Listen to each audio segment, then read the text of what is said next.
না ভাই, কি করছেন আপনি?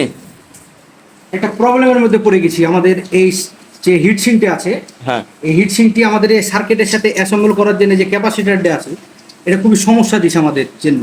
তো মানে হিটসিংটা কি না কাটলে কি এটা কি বসানো যাবে না না ক্যাবিনেটে? না, হিট সিঙ্কের এই একটা দাঁত কাটতে হবে, না কাটলে এই যে এরকম হয়ে উঁচা হয়ে থাকবে।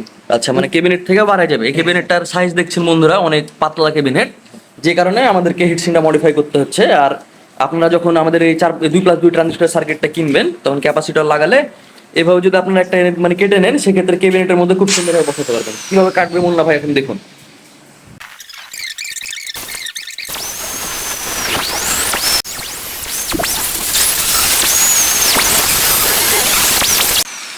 আর আরেকটা কথা বলে দিই, এই ডিস্কটা দিয়ে কখনোই আপনারা এই ধরনের জিনিসগুলো কাটবেন না যাদের অভিজ্ঞতা কম। যদি কাটেন অবশ্যই গ্যান্ডিং এর ডিস্কটি ভেঙে যাবে, ভেঙে যেয়ে চোখ মুখ একদম কানা হয়ে যাবে, তো যাবে, অবস্থাও খারাপ হয়ে যাবে। তো বন্ধুরা দেখতে পাচ্ছেন হিটসিংটা সুন্দরভাবে কাটা হয়েছে, তবে এখানটা স্ক্র্যাচ পড়েছে। অবশ্যই এটাকে ফিনিশিং না দেওয়া পর্যন্ত আপনারা সার্কিটে লাগাবেন না।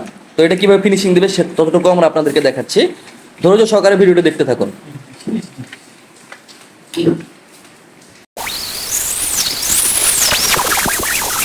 এটা কি ডিস্ক মুন্না ভাই, কি দিয়ে আপনি পরিষ্কার এটা করলেন? হচ্ছে সিরিজ ডিস্ক দিয়ে আমরা এটা পরিষ্কার করেছি, এবং আমরা সিরিঞ্জ কাগজ নিয়েছি একটু। সিরিঞ্জ কাগজ নিয়ে এই যে যে ধারগুলো আছে, হ্যাঁ। এই ধারগুলোতে নোংরা না যেন লেগে থাকে, এর জন্য কয়েকবার টান দিতে হবে। এগুলো যে ধারওয়ালা অংশটি আছে, এ ঠিক হয়ে যাবে। তো বন্ধুরা দেখতে পাইলেন মুন্না ভাই কিভাবে এই হিটসিংটাকে মডিফাই করলো। আসলে কাজের সময় অনেক ধরনের ঝামেলার মধ্যে পড়তে হয়, সেখানেতে যে মানে আপনাদের অভিজ্ঞতা আছে সেগুলোকে কাজে না লাগালে কোনো কাজই সম্পূর্ণভাবে কমপ্লিট হয় না। দেখতে পাচ্ছেন সার্কিটটা এখন সুন্দরভাবে মানে ফিটিং হয়ে গেছে, এবং ক্যাপাসিটরের নিচেও গ্যাপ আছে। দ্বিতীয়ত হচ্ছে এখন ক্যাবিনেটের মধ্যে সার্কিটটা খুব সুন্দরভাবে ফিটিং হবে। হ্যাঁ, আমরা ঠ্যাঙ্গেলে কেটে ফেলবো। হুম। ঠ্যাঙ্গেলে কেটে ফেললে সুন্দরভাবে একদম বসে সমান হয়ে যাবে জিনিসটা।